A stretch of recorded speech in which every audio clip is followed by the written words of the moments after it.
Saya ceramah di sini bukan menyerang Kristen, bukan. Sayang kepada mereka supaya masuk. Asyidau alal kufar, keras kepada kami supaya sembuh, termasuk wali kota Solo ini. Allahumma arhamna bil Qur'an.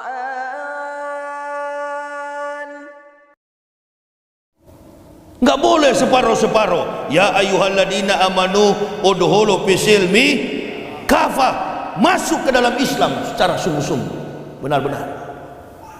Bukan separuh-separuh, bukan setengah-setengah. Kemarin kan saya tantang itu, satu Indonesia pendeta lawan saya sendiri.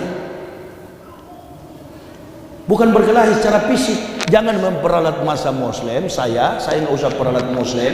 Dia juga jangan memperalat masa Kristen. Duduk kita di meja debat, berkelahi, bertarung kita secara intelektual. Karena manusia ini perlu penjelasan. Saya ceramah di sini bukan menyerang Kristen, bukan. Sayang kepada mereka supaya masuk Islam. Asyidau alal kufar, keras kepada kafir supaya sembuh, termasuk wali kota Solo ini.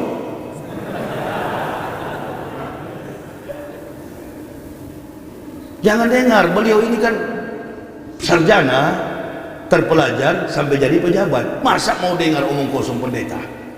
Masuk saja ke dalam walladzina kafaru wa kassabu bi ayatina ulaika ashabun nar khalidina fiha wa bi'sal masir. Orang-orang kafir yang mendustakan ayat-ayat kami tempatkan mereka ke dalam neraka jahanam. Itulah seburuk-buruk tempat kembali. At-Tagabun. Jadi pendeta-pendeta itu orang yang memalsukan Alkitab, Bible. 200 tahun Isa sudah diangkat di langit keempat, baru kitab suci Kristen ini muncul. Nah ini, berdiri di atas spekulasi logika filsafat manusia. Maka ketuhanan yang mereka anut adalah ketuhanan filsafat, teori filsafat, spekulatif, filosofis. Dan semua rumus ketuhanan itu ada dalam 14 surat tulisan tangan Paul of Tarsus, Epistle Paulus, tulisan tangan Paul. Antum bilang itu Injil, buktikan kepada saya, baik profesor Kristen maupun profesor Islam, buktikan kepada saya kalau ada Injil asli. Ada anak di Sumatera mengatakan, Ustaz, bapak saya punya kitab Injil asli. Allahu Akbar. Kapan dek bapak mau ketemu Nabi Isa alaihissalam? Kapan bapak mau ketemu Nabi Isa? Injil itu tidak terbukukan dalam bentuk buku begini. Enggak juga, enggak ada dalam mushaf. Enggak ada. Injil itu hanya ada pada lisan Nabi Isa alaihissalam.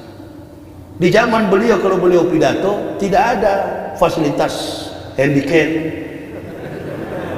alat perekam dan sejenisnya. Nggak ada. Misterius. Makanya orang Kristen membangun substansi esensial teologi Kristen itu dengan mengatakan dua kitab perjanjian lama, Old Testament and New Testament. Perjanjian lama adalah kitab bertuliskan bahasa aslinya Hebreu, Ibrani, dan bahasa perjanjian baru Greek, Yunani. Istilah Yesus itu istilah Greek, harus ditelusuri baik secara antropologi maupun dalam konteks linguistik bahasa. Nah, itu. Jadi Yesus itu diambil dari dewa silsilah Romawi kuno, Lesos Christos, dewa kesuburan Yesus. Apakah pernah ada nabi yang berasal dari keturunan orang Yunani? Itu satu. Kalau kita lihat Yeshua Hamasya, ini rangkaian dari bahasa Ibrani yang nanti ada pada tahun 1947 ketika British London, Inggris menyerahkan kemerdekaan kepada Israel. Karena dia di bawah jajahan Dia di bawah Israel di bawah jajahan Inggris. Baru ada bahasa Hebreu itu, bahasa Ibrani. Abjadnya memang hampir sama dengan Hijaiyah. Alef, Bet, Gimel, Dalet, He, Waw, Sayin, Ket, Tet, Yod, Kaf, Lamet, Mem, Nun, Samek, Ayin, Pesade, Konfresi, Shin, Tau. Penulisannya pun dari kanan ke kiri dan tidak menggunakan vowel, huruf hidup, semuanya konsonan.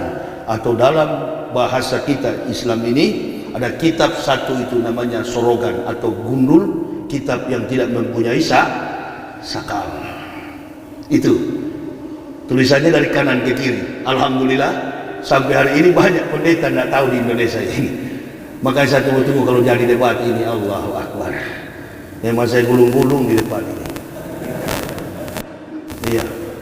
Dia nggak tahu. Kalau dia tahu tentang Nabi Isa, betul-betul mereka tahu siapa Isa, bagaimana sepak terjang dakwah Isa, dari silsilah keturunan Isa, insya Allah saya yakin 1000% mereka pasti convert, masuk Islam.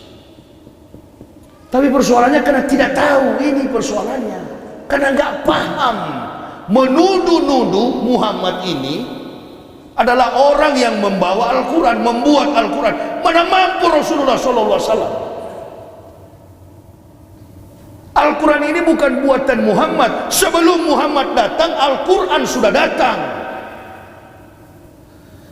Ketika Allah Subhanahu wa Ta'ala memberikan Taurat kepada Musa di Bukit Tursina, "Wahai Moses, ini Musa, ya Musa, ini atau itu umat Muhammadin, nur aini kaila yadurhum zulmatani." Wahai Musa, aku memberi kepadamu kitab Taurat, tapi ketahuilah sesungguhnya ini atau itu umat Muhammadin, akan datang umat Muhammad. Tadi saya katakan rentang waktu antara Musa dengan Isa 3500 tahun. Isa dengan Nabi Muhammad 576 tahun. Rentang waktu 4076 tahun. Belum datang Rasul sallallahu alaihi wasallam, umatnya sudah dijanjikan akan datang. Hebat gak ini Islam? Historik. Tidak ada sejarah, tidak ada teori, tidak ada ilmu pengetahuan. No history, no truths, no theory, no science. Beberapa juta profesor di dunia ini, Allahu Akbar, membangun disertasi. Begitu datang peradaban baru, tergeser oleh pengaruh zaman. Tapi pernahkah Al-Quran bergeser? Pernahkah Al-Quran ini bergeser, menyimpang maknanya, definisinya sampai kepada makna spiritual yang diamalkan oleh umat Islam? Enggak pernah. Justru sebaliknya, Al-Quran terbukti mampu memberikan sumbangsi pengetahuan, teknologi dan teknologi, science and teknologi. Kaya di dalam Al-Quran. Saya sudah pelajari selama 8 tahun, baru saya masuk Islam. Bukan terpengaruh karena orang Islam yang bujuk. Nggak ada. Di Islam ini nggak ada program Indomisasi, Islamisasi, nggak ada. Nggak ada, sorry, maaf. Beda dengan di sebelah sana, program Indomisasi, program Kristenisasi, pemurtadan, pendangkalan akidah. Allahu Akbar. Nggak ada di Islam, nggak ada. Orang-orang yang masuk Islam itu orang-orang yang hebat, intelektualitas mereka di atas rata-rata.